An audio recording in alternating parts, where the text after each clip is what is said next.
सभी का स्वागत है हमारे चैनल शफक ट्यूटोरियल्स पर। मैं आशा करती हूँ कि आप सब ठीक होंगे और अपने जीवन में बहुत अच्छा कर रहे होंगे। This is your Hindi teacher Khan Madiha. तो स्टूडेंट्स, हमने स्टार्ट किया हमारा 5वां पार्ट जो है गुरुबानी, उसका अ सेक्शन हम पढ़ रहे हैं। तो अ सेक्शन में हम लोग गुरुबानी पढ़ेंगे और आ सेक्शन में हम लोग वृंद के दोहे पढ़ेंगे। तो स्टूडेंट्स, अभी तक हमने 2 वीडियो देखी है इस पार्ट की।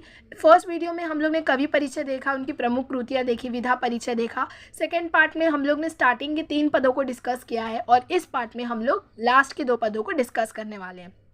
तो स्टूडेंट्स, मैं रीड करते जाऊँगी और आपको मीनिंग्स बताते जाऊँगी। आपको अपने मीनिंग्स को नोट डाउन कर लेना है।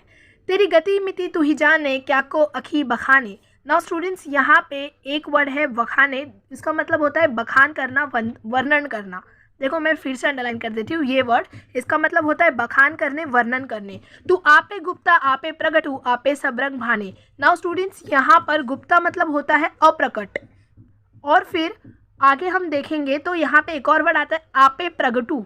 तो यहाँ पे आपे मतलब होता है आपको बोला जाता है आपे, दिस वन आपे। आपे मतलब होता है आप और गुप्ता मतलब होता है अप्रकट। नाउ स्टूडेंट्स, साधक, ये अलग वर्ड है। साधक सिद्ध गुरु वहु चलु खोजत फिर ही फरमाने। तो यहाँ पे स्टूडेंट साधक मतलब होता है भक्त। हम लोग पूछते हैं ना जिसके हम लोग भक्त होते हैं, उसको बोला जाता है साधक।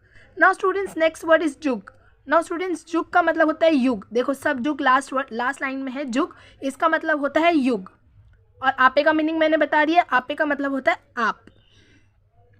फिर उसके बाद नेक्स्ट पैराग्राफ में हम लोग देखेंगे रविचंद। रविचंद का मतलब होता है सूर्य, चंद्रमा, उसे कहा जाता है रविचंद। एक वर्ड है गगन। नाउ स्टूडेंट्स, गगन मतलब होता है आकाश। फिर है तारका मंडल। तारका मंडल मतलब होता है तारा, तारा का जो मंडल होता है उसे कहा जाता है। नेक्स्ट वर्ड है धूप। धूप का मतलब होता है गुग्गुल। फिर है चवरो। चवरो का मतलब होता है चवर। फिर है वनरई। वनरई मतलब होता है वन संपदा। फिर है भेरी। नाउ स्टूडेंट्स, भेरी मतलब होता है नगाड़ा। नगाड़ा जो बजता है ना, उसे कहा जाता है भेरी ना। अनाथ शब्द। अनाथ शब्द मतलब ऐसे शब्द जो सिर्फ योगियों को सुनाई देते हैं, आंतरिक ध्वनि, ये सिर्फ योगियों को सुनाई देती है। तो इसको अगर हम लोग लिखना चाहेंगे, इसका मीनिंग तो ऐसा आएगा, योगियों को सुनाई देने वाली आंतरिक ध्वनि को अनाहत शब्द कहा जाता है। तो ये थे कुछ हार्ड वर्ड्स जिसके मीनिंग मैंने बता दिया, आप अंडरलाइन करके अपने टेक्स्ट बुक में लिख सकते हो। नाउ स्टूडेंट्स, चलिए ये जो है फर्स्ट और लास्ट का जो पद है, फर्स्ट एंड सेकेंड, इसको हम लोग इसके मीनिंग देखते हैं। तेरी गति मिति तू ही जाने, क्या को अखी वखाने, तू आपे गुप्ता आपे प्रगटू आपे सबरंग भाने। तो यहाँ पे गुरु नानक जी कहते हैं कि हे प्रभु, अपनी शक्ति के सब रहस्यों को केवल तुम ही जानते हो। तुम्हारी जो पावर है, तुम्हारी जो शक्ति है, तुम्हारी जो क्षमताएं हैं, तुम्हारी जो खूबियाँ हैं, वो सिर्फ तुम और तुम ही जानते हो। तुम्हारे अलावा कोई नहीं जानता और ना ही तुम्हारे अलावा उसकी कोई व्याख्या दूसरा कर सकता है, उसके बारे में कोई दूसरा बोल सकता है। फिर आगे जो है, तू आपे गुप्ता आपे प्रगटू आपे सबरंग भाने। तो यहाँ पे बोलते हैं कि तुम अप्रकट रूप में भी हो और तुम अप्रकट रूप में भी हो, मतलब तुम दिखते भी हो और नहीं भी दिखते हो। प्रकट और अप्रकट रूप में भी तुम ही हो। तुम्हारे जो लिखा है आपे सबरंग भाने, देखो ये है ना, आपे सबरंग भाने, इसका मतलब होता है कि तुम्हारे अनेक रंग हैं। तो स्टूडेंट्स, कन्फ्यूजन ना हो इसलिए मैं फिर से रिपीट कर रही हूँ। जो फर्स्ट लाइन है, तेरी गति मिति तू ही जाने, क्या को अखी वखाने, मतलब हे प्रभु, अपनी शक्ति के सब रहस्यों को केवल तुम ही जानते हो, उनकी व्याख्या को कोई दूसरा व्याख्या नहीं कर सकता। फिर है तू आपे गुप्ता आपे प्रगटू आपे सबरंग भाने, इसका मतलब होता है तुम ही अप्रकट रूप भी हो और तुम ही प्रकट रूप भी हो। तुम्हारे क्या है, अनेक रंग है, तुम्हारे अनेक रंग है, अनेक ढंग है, अनेक रूप है आपका। ठीक है। फिर आगे है साधक सिद्ध गुरु वहु चल खोजत फिरो ही फरमाने, समही बधु पाए इह भीषा तेरे दर्शन कऊ कुरवाने। तो यहाँ पे कहते हैं कि अनगिनत भक्त, सिद्ध, गुरु और शिष्य तुम्हें ढूंढते फिरते हैं, हर जगह तुम्हें ढूंढते रहते हैं। साधक सिद्ध गुरु वही चल खोजत फिर ही फरमाने। खोजत मतलब होता है ढूंढना किसी को। तो अनगिनत भक्त, सिद्ध, गुरु और शिष्य जितने भी हैं वो सब क्या करते हैं, तुम्हें ढूंढते फिरते हैं। हे प्रभु, जिन्होंने तुम्हारा नाम स्मरण किया है, उन्हें प्रसाद भिक्षा में तुम्हारे दर्शन की प्राप्ति हुई है। तो यहाँ पे देखो लिखा हुआ है, समही बधु पई इह भिक्षा तेरे दर्शन हुई कऊ कुरवाने। मतलब कि जो प्रभु के नाम स्मरण किया है, उनकी जो प्रसाद है, उनका जो प्रसाद है, उनकी भिक्षा जो है, उसके वजह से क्या होता है, दर्शन की क्या होती है, प्राप्ति होती है। जो भगवान के नाम का स्मरण करेगा उसे ही उनकी दर्शन की क्या होगी, प्राप्ति होगी।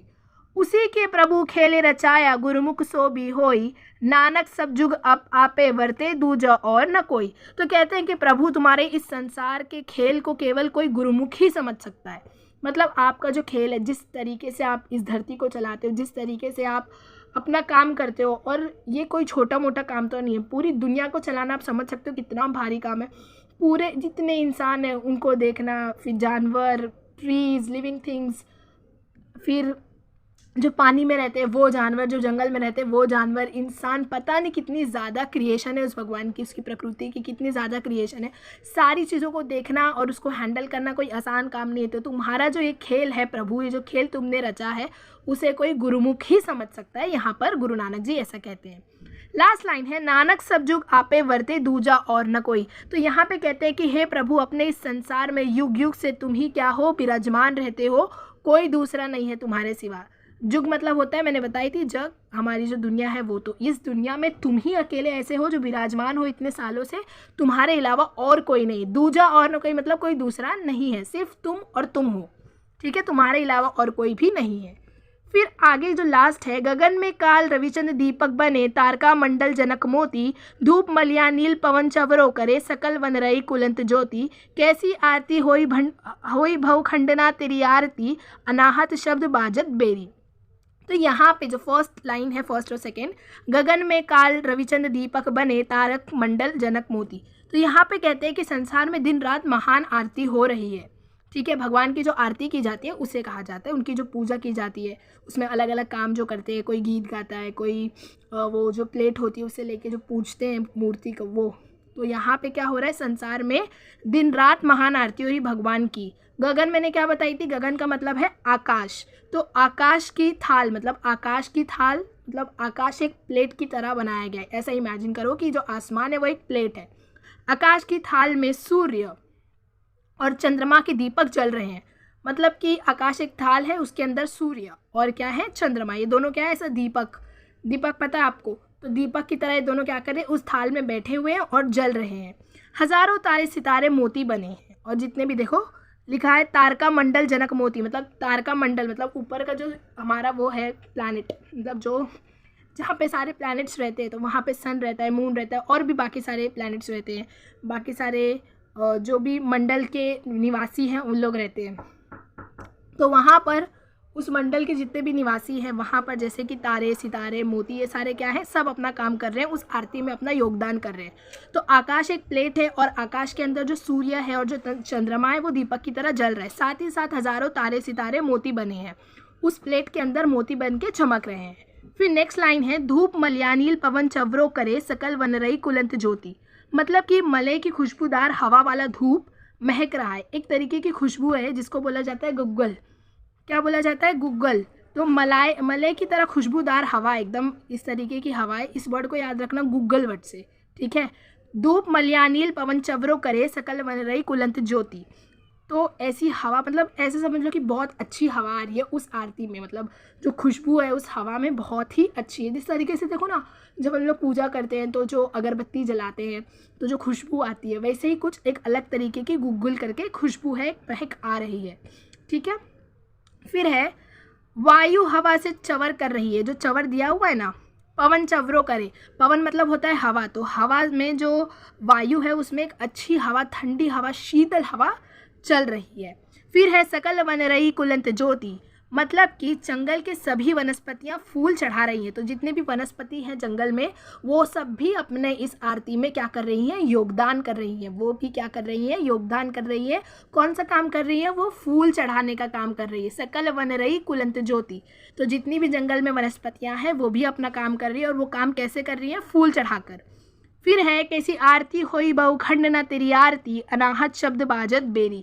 तो यहाँ पे कहते हैं कि इस महान आरती के होते हुए तेरी आरती का क्या महत्व है। मतलब यहाँ पे उनका इशारा इंसान की तरफ है कि देखो जो भगवान है उसके बहुत पुजारी है, ठीक है। जिस तरीके से यहाँ पे सूर्य अपना योगदान कर रहा है अपने भगवान के सामने, मोती सितारे चांद सारे अपने भगवान को खुश करने की कोशिश कर रहे हो, उसी तरीके से इंसान जो होता है, इंसान भी अपने भगवान को खुश करने की कोशिश करता है। जो मुसलमान होते हैं वो नमाज़ पढ़ते हैं, जो क्रिश्चियन होते हैं वो चर्च में जाते हैं, वहाँ जाके प्रे करते हैं, जो हिंदू होते हैं वो पूजा करते हैं मंदिर में जाके। तो इंसान अपने भगवान को खुश करने की कोशिश कर रहा है। तो यहाँ पे कहते हैं कि देखो जिस तरीके से आसमान और जितनी भी प्रकृति की चीज़ें हैं, जिस तरीके से वो भगवान की आरती कर रही हैं, उसके सामने हमारी आरती का कौन सा महत्व है। ठीक है, ये कहना चाह रहे हैं। अर्थात भगवान की असली आरती तो मन में उतारी जाती है, श्रद्धा ही भक्त की सबसे बड़ी भेंट है। यहाँ पर ये संदेश देना चाहते हैं, अनाहत शब्द बाजत बेरी। तो मतलब जो भगवान के लिए जो रियल लव है, जो रियल उनकी आरती है, वो हमेशा दिल में होना चाहिए, ना ही दिखावे के। हम लोग अक्सर देखते हैं कि बहुत सारे लोग ना किसी को दिखाने के लिए प्रे करते हैं कि मतलब मेरे बारे में सामने वाले के नज़र में इमेज अच्छी रहे कि ये तो बहुत अच्छा इंसान है, हमेशा भगवान का नाम लेता है, भगवान को पूछता है। सॉरी, बट ऐसा नहीं करना है। रियल आरती जो होती है भगवान की, वो हमेशा दिल में होती है। देखो कैसी आरती होई भव खंडना तेरी आरती अनाहत शब्द बाजत बेरी। मतलब इस महान आरती के होते हुए तेरी आरती का क्या महत्व है। अर्थात भगवान की जो असली आरती होती है वो हमारे मन में की जाती है, और श्रद्धा ही भक्त की सबसे बड़ी भेंट है। जो श्रद्धा है वो जो भक्त होता है उसकी सबसे बड़ी गिफ्ट है। कोई भी भक्त है उसकी सबसे बड़ी गिफ्ट क्या होती है, उसकी श्रद्धा होती है। तो आई होप स्टूडेंट्स की समझ में आ गया, एकदम डिटेल में मैंने एक्सप्लेन किया है, मुझे लगता है कि समझ में आ गया होगा, काफ़ी सिंपल है। ठीक है, हम लोग को पूरे पदों में सिर्फ और सिर्फ भगवान से जुड़े रहने का, भगवान से प्यार करने का, उनको नहीं भूलने का, भगवान के महत्व को ही बताया गया है। ठीक है, तो अभी हम लोग नेक्स्ट वीडियो में एक्सरसाइज देखेंगे। ठीक है, तो फिर एक्सरसाइज जब हमारी कंप्लीट हो जाएगी उसके बाद हम लोग हमारा और सेक्शन चालू करेंगे जो है वृंद के दोहे। ठीक है स्टूडेंट्स, तो बाकी की 2 वीडियोस देखना नहीं भूलना। मिलते हैं नेक्स्ट वीडियो में, तब तक के लिए अपना बहुत सारा ख्याल रखें। Take care, good bye.